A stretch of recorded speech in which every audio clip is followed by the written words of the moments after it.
Hi friends, ఈరోజు కొంచెం late అయింది.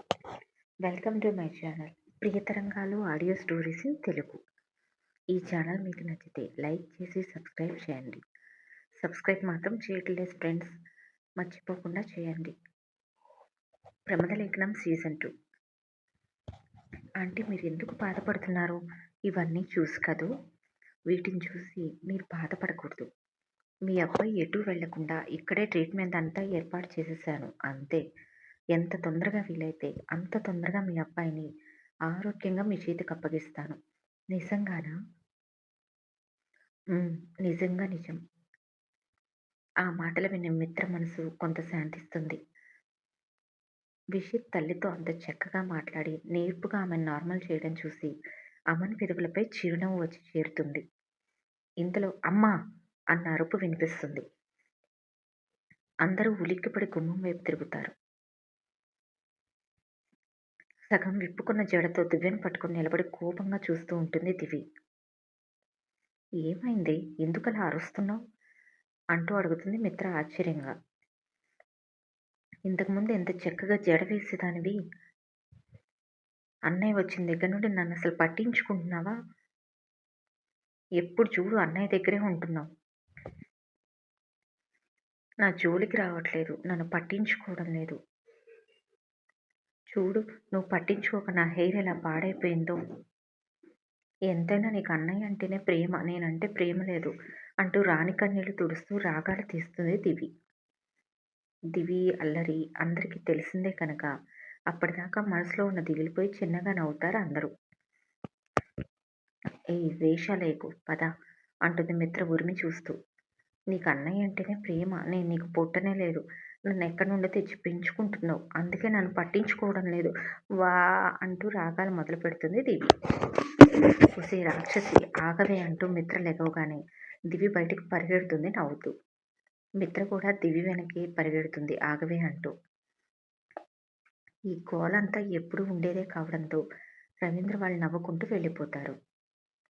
జరిగేదంతా విచిత్రంగా ఇంకా అయోమయంగా చూస్తూ ఉంటాడు విషిత్. నీకేమీ అర్థం కాలేదు కదా అంటూ అడుగుతాడు అమన్ గట్టిగా నవ్వేస్తూ. అంటాడు. తను నా చెల్లి దివిజ, బాగా అల్లరిది. మా మామ నా దగ్గర కూర్చుని ఏడుస్తుందని తన డైవర్ట్ చేయడానికి అంత అల్లరి చేసింది. ఇప్పుడు చూడు, మా మామ దాన్ని పట్టుకోవడానికి చిన్నపిల్లలా ఎలా దాని వెనక పరిగెడుతుందో అంటాడు హాల్లోకి చూస్తూ. హాల్లో సోఫాలు కుర్చీలు ఒకటేమిటి దేన్ని వదలకుండా తల్లికి దొరకకుండా వాడి చుట్టూ తిరుగుతూ ఉంటుంది దివిజ. తనేమీ తక్కువ కాదన్నట్లుగా దివిజ వెనక్కి ఆగవే అయిపోయావు నా చేతిలో అంటూ ఆమెను పట్టుకోవడానికి వేగంగా పరిగెడుతూ ఉంటుంది మిత్ర. గాడ్, ఇంత గొడవ చేసి ఆంటీని డైవర్ట్ చేసింది ఈ అమ్మాయి, మామూలు అల్లరిది కాదు అనుకుంటాడు మనసులో విషిత్. హాల్లో జరుగుతున్న అల్లరిని ఒకసారి చూసి వెంటనే తల తిప్పేస్తాడు విషిత్. మా అమ్మ ఎప్పుడు నవ్వుతూ ఉంటేనే మాకు ఇష్టం. ఆమె చిరునవ్వు మాకు ప్రాణం. నీకు తెలుసా విషిత్, మా అమ్మ కూడా చాలా అల్లరి చేస్తుంది. ఇప్పటికి కూడా తన అల్లరి దివికి కూడా వచ్చింది. మా మామ అల్లరి మా డాడీకి ఎంతో అపురూపం అంటూ హాల్లోకి చూస్తూ చిన్నగా నవ్వుతాడు అమన్. అమన్ మాటలు వింటూ వాళ్ళ వైపు చూస్తూ ఉంటాడు విషిత్. దివి అల్లరికి చిన్న చిరునవ్వు వస్తుంది తన మోములో. ఎందుకే తన వెంట పరిగెడతావు, ఇంకా చిన్నపిల్లవా అంటారు పద్మజ కోడల్ని. మీకు తెలియదేమో, నేను మా ఆయనకి ఇంకా చిన్నపిల్లనే అంటూ అలుపు లేకుండా దివి వెంట పడుతూ చివరి నిమిషంలో దివిని పట్టుకోబోతుండగా రవీంద్ర చేతులు వెనక నుండి బలంగా చుట్టేస్తాయి మిత్రని. టక్కున ఆగిపోతుంది మిత్ర. నవ్వుకుంటూ లోపలికి వెళ్ళిపోతుంది పద్మజ. కొడుకు కోడల మధ్యలో తనెందుకు అని. వదలండి అంటుంది భర్త వైపు చిరుకోపంగా చూస్తూ. భార్య బొగ్గపై ముద్దు పెడతాడు నవ్వుతూ రవీంద్ర. గుర్రును చూస్తుంది భర్త వైపు మిత్ర. తల్లిదండ్రుల అన్యోన్యత ముందే తెలిసి ఉండడంతో నవ్వుకుంటుంది దివిజ. థ్యాంక్స్ డాడ్, నన్ను సేవ్ చేసినందుకు అంటూ తల్లిని వెక్కిరించి పరుగున రూమ్లోకి వెళ్ళిపోతుంది దివి. దాన్ని సేవ్ చేయడానికి నన్ను పట్టుకున్నారు కదూ. అవును, నా కూతురు చిన్నపిల్ల, దాంతో ఎందుకు బంగారం నీకు గొడవ అంటూ మరోసారి బుగ్గపై చిరుముద్దు అద్దుతాడు. ఏంటి, అది చిన్నపిల్లనా? ఈ సంవత్సరం చదువు కూడా అయిపోతుంది. పెళ్లి చేసి 2 పిల్లల తల్లి కూడా అవుతుంది అంటుంది భర్త వైపు చూస్తూ. ఓయ్! ఇంత క్రితం మా అమ్మకి ఏం చెప్పావు? మా ఆయనకి నేను చిన్నపిల్లనే అని చెప్పావా లేదా? ఇంత వయసు వచ్చి నువ్వే నాకు చిన్నపిల్లవైనప్పుడు మన కూతురు నాకు చిన్నపిల్ల కాదా? గొప్పేలే వదలండి. వదలను డార్లింగ్. ఇప్పుడే కాదు నైట్‌కి కూడా అస్సలు వదలను. ఇన్ని రోజులు అమ్మ నాచుకి తెలియక నరకం అనుభవించాం. ఇప్పుడు నా ప్రిన్స్ నా దగ్గరికి వచ్చేశాడు. ఇక ముందు అన్నీ మనకు సంతోషాలు మాత్రమే. అందుకే ఇన్ని రోజులు దూరంగానే ఉన్నాం. ఇక నుండి నిన్ను వదిలేది లేదు అంటూ తన పట్టు బిగించగానే నవ్వుతూ హాల్‌లో ఏంటిది వదలండి అంటూ భర్తను వదిలించుకొని కిచెన్‌లోకి పారిపోతుంది మిత్ర. నా మిత్ర అల్లరి లేకపోతే రోజు గడవదు నాకు అనుకుంటూ నవ్వుకుంటూ బయటికి వెళ్ళిపోతాడు రవీంద్ర. మాటలు వినకపోయినా అదంతా రూమ్‌లో నుండి చూస్తూనే ఉంటారు విషిత్ ఇంకా అమన్. అందమైన చిరునవ్వు విరబూస్తుంది ఇద్దరి పెదవులపై. తప్పుగా అనుకోకు. మా డాడ్ వాళ్ళది అన్యోన్యమైన దాంపత్యం అంటాడు అమన్ చిన్నగా నవ్వి. ఛ! నేనస్సలు తప్పుగా అనుకోవడం లేదు. అసలు భార్యాభర్తలు ఇలా అన్యోన్యంగా ఉంటేనే చూడముచ్చటగా ఉంటుంది. ఈ ఇల్లు కూడా సుఖ సంతోషాలతో ఉంటుంది. నాకు మీ ఫ్యామిలీ బాగా నచ్చింది అమన్ అంటాడు మనస్ఫూర్తిగా విషిత్. విషిత్ మాటల్లో నిజాయితీ అర్థమవుతుంది అమన్‌కి. తర్వాత ఇక అమన్‌ని చెక్ చేసి మెడిసిన్స్ ఇచ్చేసి రెస్ట్ తీసుకో అమన్ అని చెప్పి తన పక్కన ఉన్న చైర్‌లో సెటిల్ అవుతాడు విషిత్ మెడికల్ జర్నల్ పట్టుకొని. టాబ్లెట్స్ ప్రభావం వలన తొందరగానే నిద్రలోకి జారుకుంటాడు అమన్. నైట్‌కి అందరూ డిన్నర్ దగ్గర కూర్చుంటారు. మొదట్లో మొహమాట పడిన రవీంద్ర ఫ్యామిలీ మెంబర్స్ చొరవతో తొందరగానే కలిసిపోతాడు విషిత్. ఇంద్ర వైపు చూడాలి అని మనసు లాగుతున్నా అతి బలవంతంగా మనసును కంట్రోల్ చేసుకుంటుంది సాహి. అది గమనించిన ఇంద్ర పాపం బాగా ఏడిపించినట్లుగా ఉన్నాను. సారీ సాహి అనుకుంటాడు మనసులో. డిన్నర్ చేసి ఎవరి రూమ్‌లోకి వాళ్ళు వెళ్ళిపోతారు. అమన్ దగ్గరికి వచ్చి తననంతా చెక్ చేసి మెడిసిన్స్ ఇస్తాడు విషిత్. తలనొప్పిగా ఉందా అమన్? నో.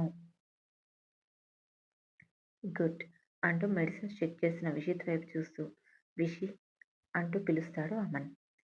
విషిత్ షాక్‌గా చూస్తాడు అమన్ వైపు. ఎంత చనువుగా పిలుస్తున్నాడో అనుకుంటూ. మీ మనస్తత్వం నాకు నచ్చింది. మనం ఫ్రెండ్స్ అవ్వచ్చు. అందుకే విషి అని పిలిచా. ఏమైనా ప్రాబ్లమ్‌నా? అంటాడు తనదైన స్మైల్‌తో అమన్. వెంటనే విషిత్ కూడా ప్రతిగా చిరునవ్వు నవ్వుతాడు.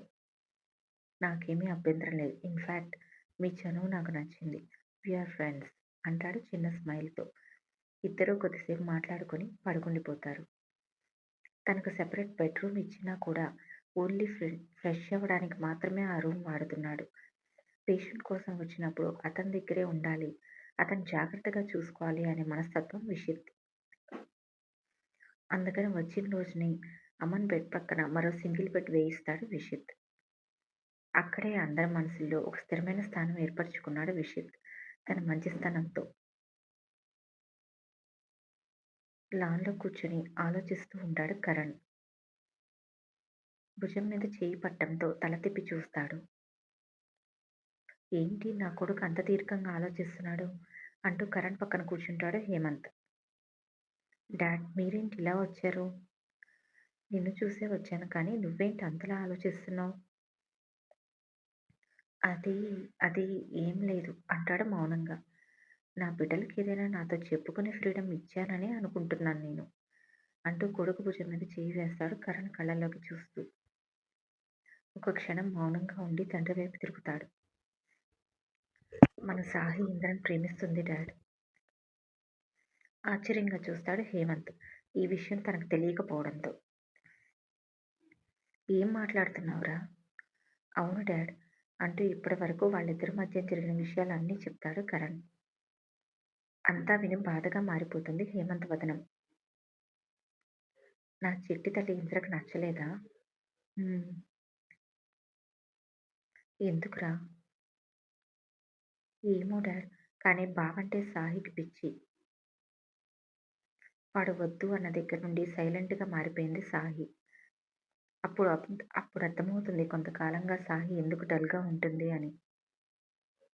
హేమంత్ ఆలోచనల నిండా వాళ్ళిద్దరే నిండిపోతారు. ఈ స్టోరీ నచ్చితే సబ్స్క్రైబ్ చేయండి.